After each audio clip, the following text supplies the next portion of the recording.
To my channel Tanuja by studies. कैसे हो आप सब लोग और आपकी पढ़ाई कैसी चल रही है? देखिए, हमने लास्ट क्लास उसमें पढ़ा था जितने भी जीन थेरेपी मतलब कि बायोटेक्नोलॉजी के जो भी एप्लीकेशन है उसके बारे में बात करी थी। ओके, इसी के साथ मैंने रिसेंट में कुछ बायोटेक्नोलॉजी से रिलेटेड शॉर्ट्स भी अपलोड किए हैं, जिसमें मैंने जीन थेरेपी को शॉर्ट में बताने की कोशिश की है, आरएनए इंटरफेरेंस को बताने की कोशिश की है। तो ज़रूर आपको वो 1 मिनट में आपका क्विक रिवीजन हो सकता है। देखिए, शॉर्टकट किसी का नहीं है, डिटेल में एक बार समझिए उसको, but whenever you want to do the revision तब आप उस शॉर्ट्स को देख सकते हो। तो आपके लिए बहुत बेनिफिट होगा, 1 मिनट में आपका क्विक रिविजन हो जाएगा। तो आप उसको ज़रूर देखना, पहले यहाँ समझ लो। ओके, तो हम आगे की बात करते हैं अब मॉलिक्यूलर डायग्नोसिस। अभी मॉलिक्यूलर डायग्नोसिस क्या है, देखिए इसको समझते हैं। Just a minute.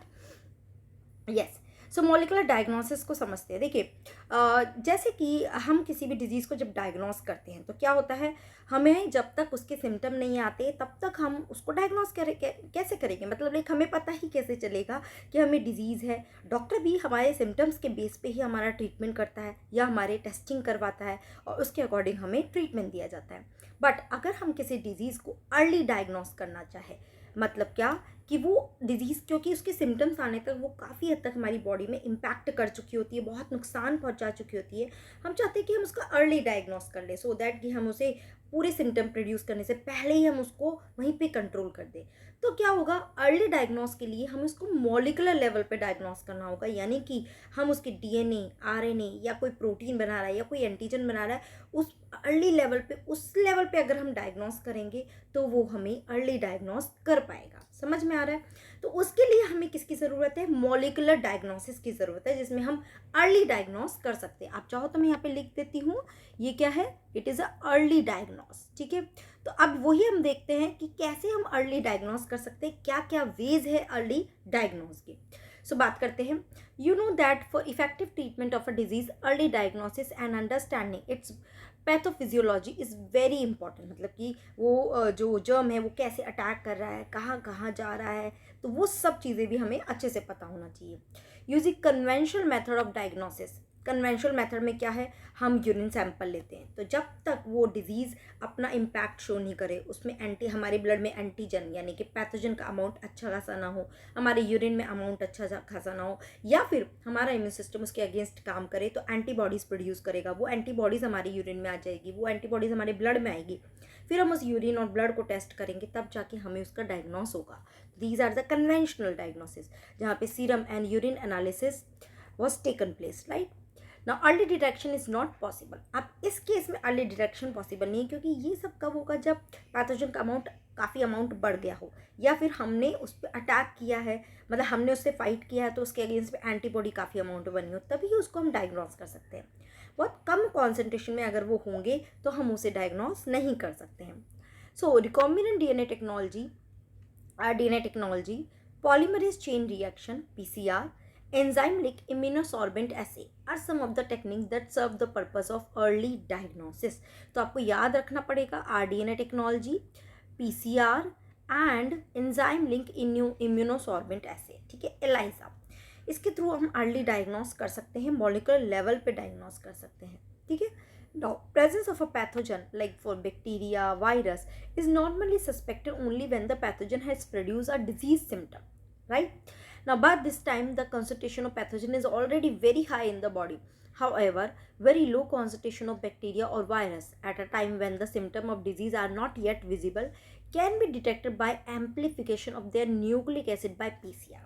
अब देखिए कैसे हम PCR के थ्रू अर्ली डायग्नोस कैसे कर सकते हैं। देखिए, पीसीआर का मेन रोल क्या है, इट इज़ एम्पलीफिकेशन। क्या करता है ये, एम्पलीफाई करता है, यानी कि कोई भी चीज़ है जो बहुत माइन्यूट कॉन्सेंट्रेशन में, उसको क्या करेगा, उसकी कॉन्सेंट्रेशन को ये क्या कर देगा, इंक्रीज कर देगा, है ना। अब मान लो हमको किसी वायरस ने अटैक किया, या let's take the example of coronavirus. अगर आपको याद हो, जब कोरोना वायरस के लिए हम टेस्टिंग कर रहे हैं तो उसमें जनरली हम आरटीपीसीआर करवाते थे। तो आरटीपीसीआर का मतलब क्या है, देखिए कोविड वायरस अब हम नहीं चाहते कि वो बहुत ज़्यादा अमाउंट में आए, सिम्टम प्रोड्यूस करे, बहुत कुछ करे, तब जाके उसका डिटेक्शन हो, क्योंकि तब तक वो हमारी बॉडी को बहुत डैमेज कर चुका होगा।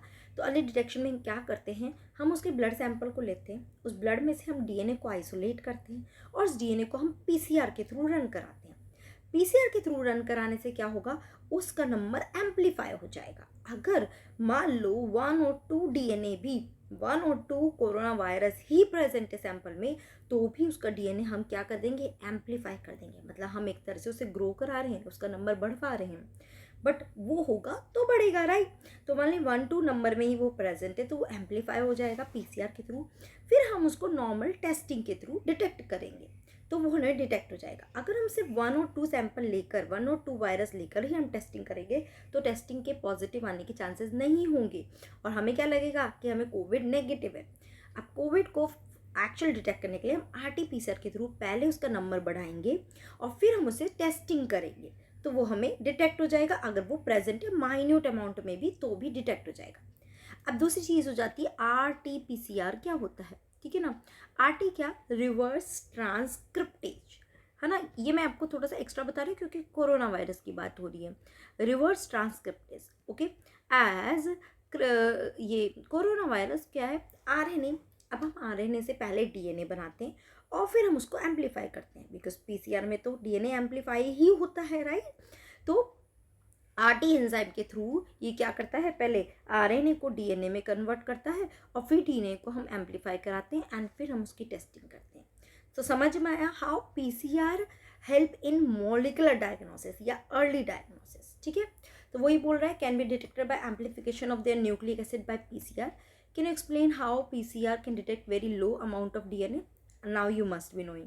Now PCR is now routinely used to detect HIV in suspected AIDS के पेशेंट। अगर हमें लगता है कि इसमें एड्स के सस्पेक्शन का लगता है, तो हम उसके सिम्टम आने का वेट नहीं करेंगे, हम उसको आरटी के थ्रू, पीसीआर के थ्रू फटाफट डिटेक्ट कर लेंगे। Now it is being used to detect mutation in gene in suspected cancer patient 2. Used to detect mutation in gene in suspected cancer patient 2. अब देखिए वो बोल रहा है म्यूटेशन, जीन के अंदर म्यूटेशन डिटेक्ट भी हम कर सकते हैं। अब देखिए ये एक्चुअली एग्जैक्टली पीसीआर के लिए नहीं बोले जा रहा है, ये मेनली तो बोले जा रहा है मॉलिकुलर प्रोब के लिए, ओके। एंड एक minute, it is a powerful technique to identify many other genetic disorder, okay. चलिए अब बात कर रहे हैं कि देखिए डीएनए को हमने बहुत लेवल में बढ़ा दिया, एम्पलीफाई कर दिया। अगर मान लो अब हम डीएनए को कैसे डिटेक्ट कर रहे हैं, डीएनए को कैसे डिटेक्ट किया जाता है। मान लो मैंने डीएनए बहुत सारा एम्पलीफाई कर दिया पीसीआर के थ्रू। इस डीएनए को हम क्या करेंगे, इस डीएनए को हम आरई एंजाइम के थ्रू ट्रीट कराएंगे और क्या करेंगे, फ्रेगमेंट्स में इसको ब्रेक कर देंगे। देखिए आरडीएनए टेक्नोलॉजी याद करिए, आरई से ब्रेक किया, बहुत सारे डीएनए के फ्रेगमेंट्स निकल गए। इन सब का हमने क्या किया, जेल इलेक्ट्रोफोरेसिस किया, जिसके थ्रू ये डीएनए अलग अलग लेवल पे अपने मॉलिकुलर वेट के अकॉर्डिंग सेपरेट हो जाएंगे। सेपरेट होने के बाद इसको हम किस में ट्रांसफ़र कर देंगे, we will transfer it nitrocellulose membrane, ठीक है। हो गया ट्रांसफ़र नाइट्रोसेलुलोज मेम्ब्रेन पे। ट्रांसफ़र होने के बाद अब हम क्या लेंगे, हम लेंगे प्रोब, ठीक है। देखिए ये तो हो गया, एज इट इज़ ट्रांसफ़र हो गया। प्रोब क्या है, आइडेंटिफिकेशन के लिए हम यूज़ करते हैं। प्रोब क्या है, these are the complementary to DNA.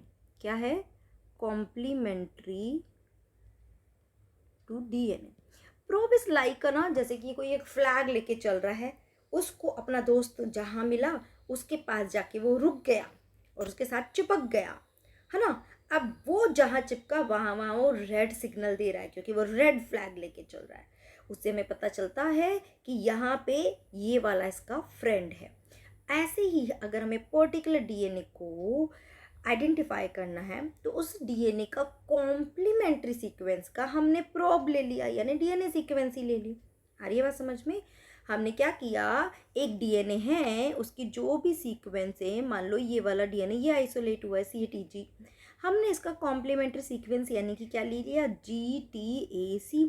ये क्या है हमारा, ये है हमारा प्रोब, जो कैसा है, रेडियो लेबल्ड है। मैंने बोला ना एक फ्लैग लेके चल रहा है, तो रेडियो लेबल्ड है ये जाएगा उस नाइट्रोसेलुलोज मेम्ब्रेन पे, जहाँ भी इसको अपना कॉम्प्लीमेंट्री मिलेगा ये वहाँ जाकर बाइंड हो जाएगा। जहाँ भी कॉम्प्लीमेंट्री मिलेगा सीक्वेंस वहाँ जाके बाइंड हो जाएगा। फिर जब हम इसे यूवी रेडिएशन के थ्रू देखते हैं, है ना, तो ये इल्यूमिनेट होता है। बिकॉज ऑफ रेडियो लेबल्ड है ये।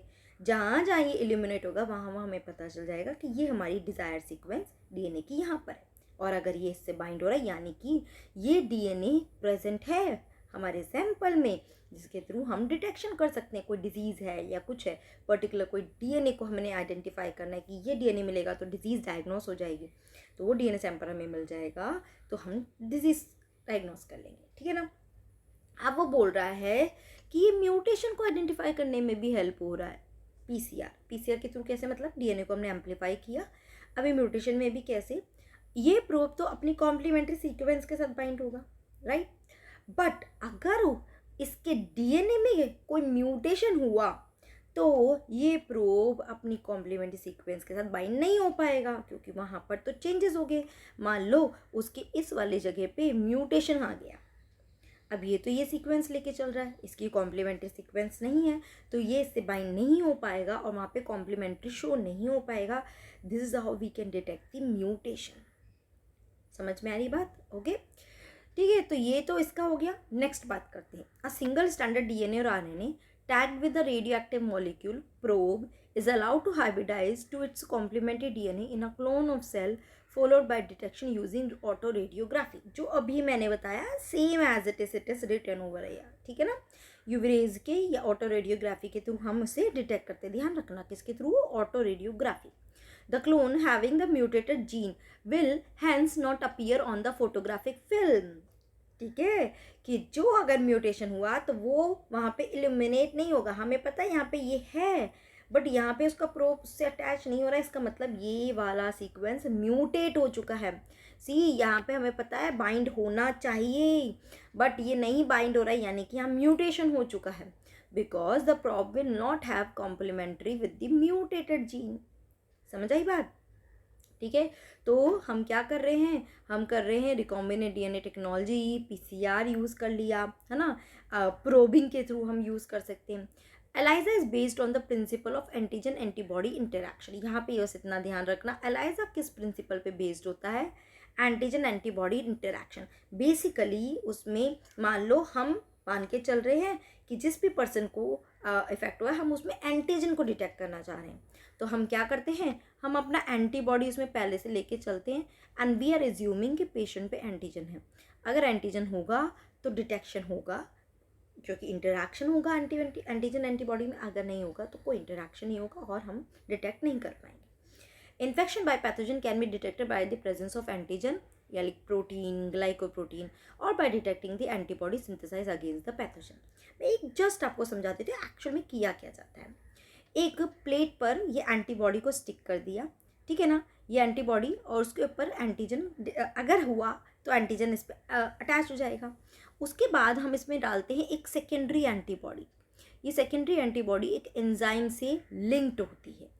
ये सेकेंडरी एंटीबॉडी तभी बाइंड कर पाएगी जब यहाँ पे उसको एंटीजन मिलेगा, है ना। ये देखो देखो क्या हुआ, मान लो एक में एंटीजन बाइंड हुआ, एक में एंटीजन बाइंड नहीं हुआ, है ना। तो अभी सेकेंडरी एंटीबॉडी किस पे बाइंड होगी, यहाँ पर तो एंटीजन होना चाहिए, यहाँ एंटीजन होना चाहिए तभी तो वो बाइंड होगी, है ना। उसके बाद हम सब वॉश अप कर देते हैं, ठीक है। वॉश अप करने पे यहाँ इस वाले में तो ये बाइंडिंग है, राइट, इसमें बाइंडिंग नहीं हो पाई। बाइंडिंग होने के बाद अब हम इसको क्या देते हैं, एंजाइम है क्योंकि, तो इसका हम सबस्ट्रेट देते हैं। सबस्ट्रेट देने पे ये कुछ ना कुछ रिएक्शन करेगा, या तो कलर दिखाएगा या कुछ और करेगा। अगर ये कलर शो कर रहा है यानी कि हमारे ब्लड सैंपल में एंटीजन, ये रेड जो डॉट मैंने बताया है, एंटीजन प्रेजेंट है ना। और अगर ये कलर नहीं देता है यानी कि एंटीजन यहाँ पर एब्सेंट है, एंटीजन एब्सेंट है, तभी तो बाइंडिंग नहीं हो पाई। समझे? इस तरह से और भी बहुत तरीके होते हैं जिसके थ्रू एंटीजन एंटीबॉडी के इंटरेक्शन के थ्रू ये करते हैं, डायरेक्ट, इनडायरेक्ट, सैंडविच, एलाइजा, बहुत तरीके, अलग अलग तरीके हैं जिसके थ्रू हम डिटेक्ट करते हैं। मैंने आपको एक सुपरफिशियल आइडिया दिया कैसे करते हैं। Did you get it? Molecular diagnosis में क्या किया जा रहा है, वेरी इंपॉर्टेंट टॉपिक, ध्यान रखना है, ठीक है। आगे बात चलते हैं ट्रांसजेनिक एनिमल के बारे में। Animals that have had their DNA manipulated to possess and express an extra gene are known as transgenic animal. Simple सी चीज़ है, ऐसा एनिमल जिसके अंदर के जीन को हमने मैनिपुलेट कर दिया, चेंज कर दिया, कोई फॉरेन डीएनए डाल दिया तो उसके जीन में थोड़ा चेंज हो गया, that is called transgenic animal. Transgenic rat, rabbit, pigs, sheep, cow and fishes have been produced. Although over 95% of all existing transgenic animal are mice. mice सबसे ज़्यादा होते हैं, यूज़ किए जाते हैं. ठीक है, आगे बात करते हैं. Let us try and explore some of the common reason. पहला, नॉर्मल फिजियोलॉजी एंड डेवलपमेंट. अब ट्रांसजेनिक एनिमल के एप्लीकेशन क्या है, क्या फ़ायदा है, इनसे हम क्या क्या कर सकते हैं. Transgenic animal can be specifically designed to allow the study of how genes are regulated and how they affect the normal functioning of body and its development, है ना. उसके थ्रू हम स्टडी करते हैं ये कि ये जीन कैसे रिएक्ट कर रहा है, इस जीन का कैसे डेवलपमेंट हो रहा है, ये जीन कैसे अफेक्ट करता है. Like for example study of complex factor involve in growth such as insulin like growth factor. By introducing gene from other species that alter the formation of this factor and studying the biological effect that results, information is obtained about the biological role of the factor in the body. कि भाई हमने कोई एक बाहर का एक factor डाला, एक पर्टिकुलर जीन के रोल को हमने देखना है, तो इस जीन को मैंने उस एनिमल के अंदर डाला और मैंने देखा इस एनिमल में ये कैसे रिएक्ट कर रहा है, क्या चीज़ें कर रहा है. So this is how we can go for the normal physiology and development studies के लिए, है ना. दूसरा है study of disease. Many transgenic animals are designed to increase our understanding of how gene contribute to the development of disease. कि भाई एक gene जो है वो कैसे डिजीज़ कॉज कर रहा है, तो उस जीन को, डिजीज़ कॉजिंग जीन को हमने एनिमल के अंदर डाल दिया और फिर हम उसे स्टडी कर सकते हैं. These are specifically made to serve as a model for human disease so that investigation of new treatment for disease is made possible. Today, transgenic model exists for many human diseases such as cancer, cystic fibrosis, rheumatoid arthritis and Alzheimer's. In disease के लिए models ये बनाए जाते हैं, मतलब ये transgenic animal बनाए जाते हैं जिन पे हम स्टडी करते हैं. डेफिनेटली ये एनिमल को बहुत सफरिंग होता है क्योंकि हम उस पर डिजीज़ कॉजिंग डाल रहे हैं, हो सकता है उनकी डेथ भी हो जाए या बहुत सारी ही सफरिंग उनको फेस करनी पड़ती है. नेक्स्ट है बायोलॉजिकल प्रोडक्ट. इन एनिमल के थ्रू हम कुछ प्रोडक्ट भी प्रोड्यूस कर सकते हैं कि मान लो पर्टिकुलर जीन का हमें प्रोडक्ट चाहिए, तो वो जीन हमने इस एनिमल के अंदर डाला और उससे प्रोडक्ट बनाए. So medicine required to treat certain human disease can contain biological product, but such products are often expensive to make. Transgenic animals that produce useful biological product can be created by introducing of the portion of DNA which code for a particular product such as human protein alpha-1 antitrypsin. याद रखना है ना, इसको हम produce कर सकते हैं. It is use to treat emphysema. किसको ट्रीट करता है, एम्फाइसीमा को. Similar attempts are being made for treatment of phenylketonuria, cystic fibrosis. ये डिजीजेस की याद रखना कि किस किस को ट्रीट करने में हेल्प करता है. एम्फाइसीमा यानी कि लिवर की जो वॉल है वो ब्रेक होने लगती है, सॉरी लंग की wall. Okay. In 1997 the first transgenic cow Rosie, कौन थी first transgenic cow, Rosie, produce human protein enrich milk. अब इसके मिल्क को हमने एनरिच कर दिया, कुछ प्रोटीन एनरिच मिल्क प्रोड्यूस किया. Okay, like 2.4 gram per litre. The milk contain the human alpha lactalbumin. ठीक है, उसमें कैसा था, मिल्क में ह्यूमन का जो अल्फा लैक्ट एल्बुमिन था वो उसमें प्रोड्यूस होने लगा, सो दैट कि we can consume that, and was nutritionally a more balanced product for human babies than natural cow milk. तो वो हमारे ह्यूमन बेबीज़ के लिए बहुत यूज़फुल होने लगा, हम अपने लिए प्रोड्यूस कर सकते थे. Vaccine safety. अब जब भी कोई वैक्सीन बनती है तो हम डायरेक्ट उसको ह्यूमन में अप्लाई नहीं कर सकते. हम क्या करते हैं, पहले इसको एनिमल्स पे टेस्ट करते हैं, उसके बाद ही हम ह्यूमन पे अप्लाई करते हैं. So transgenic mice being developed for use in testing the safety of vaccine before they are used on human. Transgenic mice are being used to test the safety of polio vaccine. If successful and found to be reliable, they could replace the use of monkeys to test the safety of batches of vaccine, है ना. Now, chemical safety testing. कोई chemical है उसकी safety भी हम testing कर सकते हैं. So this is known as toxicity or safety testing. The procedure is the same as that used for testing toxicity of drugs.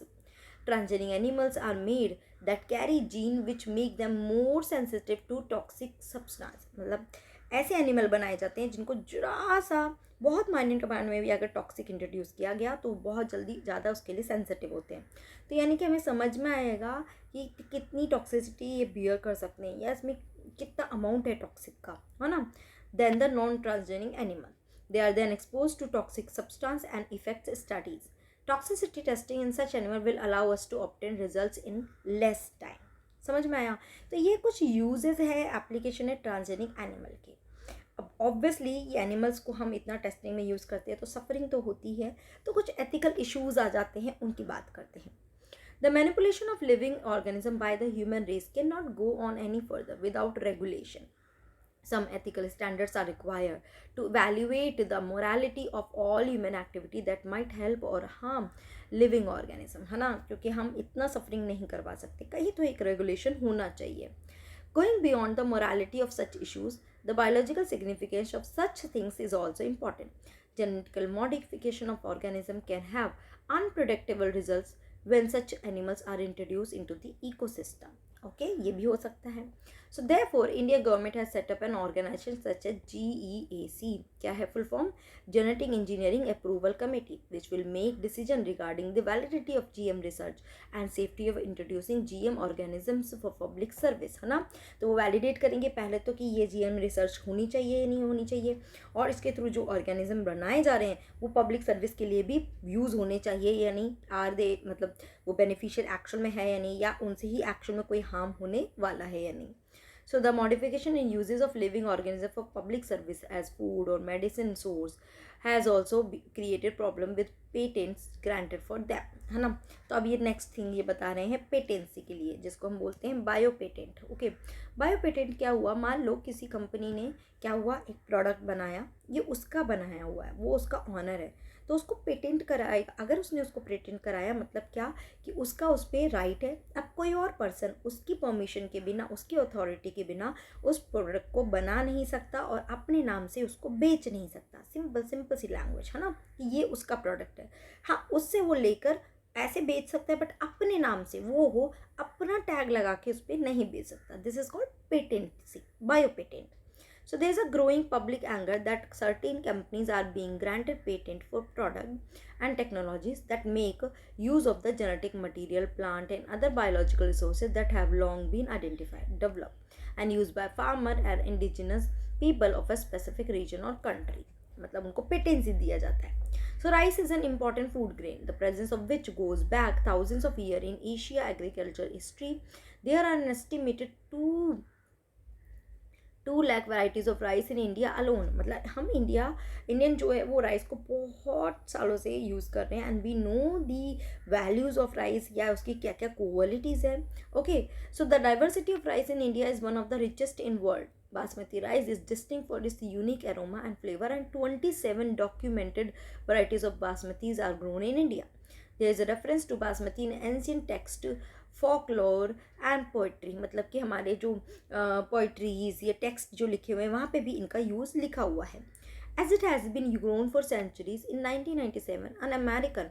अच्छा, पेटेंसी समझ आ गया होगा, है ना, पेटेंसी समझ आ गया. अभी एक्चुअली हम पढ़ रहे हैं बायोपायरेसी के बारे में. ठीक है, चलिए उसको समझते हैं. सो an American trademark office, this allowed the company to sell a new variety of basmati in US and abroad. This new variety of basmati has actually been derived from the Indian farmers' varieties. Indian basmatis was crossed with semi-drop varieties and claimed as an invention or a novelty. मतलब इन्होंने बोला कि ये हमने identify किया है तो ये हमारा पेटेंसी है और ये हमारी इन्वेंशन है. ओके, बट ऐसा नहीं है. क्या है ना, India is a developing country, वहाँ पे ट्रेडिशनल नॉलेज बहुत है, बट दे डोंट नो कि इनको पेटेंट कराना ज़रूरी है. उन्होंने इसे पेटेंट नहीं कराया कि ये हमारा ही इन्वेंशन है, बस वो उसकी नॉलेज उनको है. अब क्या क्या यूएस बेस्ड जो रिसर्च सेंटर है उन्होंने इसकी नॉलेज को वापस से उन्होंने आइडेंटिफाई किया इंडियन वेराइटीज़ से ही, और उसको अपना नाम दे दिया कि ये हमारा इन्वेंशन है. बट एक्चुअली में it is not their invention, ये इंडियन का ही इन्वेंशन, बट उन्होंने सिर्फ उसको पेटेंट नहीं कराया, है ना. तो ये उनका एक लैक ऑफ नॉलेज की वजह से या अवेयरनेस की वजह से उन्होंने इसको पेटेंट नहीं कराया. ठीक है. So the patent extend to a functional equivalence implying that other people selling basmati rice could be restricted by the patent. तो वो रेस्ट्रिक्ट कर सकता है. Several attempts have also been made to patent uses products and processes based on the Indian traditional herbal medicine, जैसे कि India की turmeric, नीम, ये भी इंडियन नॉलेज की अकॉर्डिंग है. क्या किया उन लोगों ने, इंडिया की नॉलेज को लिया और फिर बोला कि ये हमारा प्रोडक्ट है, but this is not correct. तो उन्होंने क्या किया, If we are not vigilant and we do not immediately encounter these patent application, other country or individual may encash on our rich legacy and we may not be able to do anything about it, है ना। तो फिर हमने इसके against file किया और वो patency हमने इंडिया के नाम कराई। तो ये क्या हो गया, दिस इज़ व्हाट, कि हम उन्होंने हमारी नॉलेज को चुराया और अपना नाम दे दिया। This is called piracy, and because we are talking about living, so this is called biopiracy. So biopiracy is the term used to refer the uses of bioresources by multinational companies and other organizations without proper authorization from the countries and people concerned without compensatory payment, है ना। ना उन्होंने compensatory payment, ना उन्होंने उसका permission लिया और अपने नाम से बेचना शुरू कर दिया, यानी कि चोरी कर लेना एक तरह से और अपने नाम से बेचना, biopiracy. So most of the industrialized nations are rich financially but poor in biodiversity and traditional knowledge. In contrast, the developing and underdeveloped world is rich in biodiversity and traditional knowledge related to bioresources like India, है ना। वो biodiversity और traditional knowledge में बहुत advance है, मतलब उनको बहुत नॉलेज है। Traditional knowledge related to bio resources can be exploited to develop modern application and can also be use to save time, effort, expenditure during their commercialization, है ना। तो वो क्या करते हैं, जिन लोगों ने पेटेंसी नहीं कराया उनके नॉलेज को लिया और अपना नाम दे दिया, तो ये ऐसे एक्सप्लॉयटेशन हो सकता है। So there have been growing realization of injustice, inadequate compensation and benefit sharing between developed and developing countries. तो ये injustice हुआ.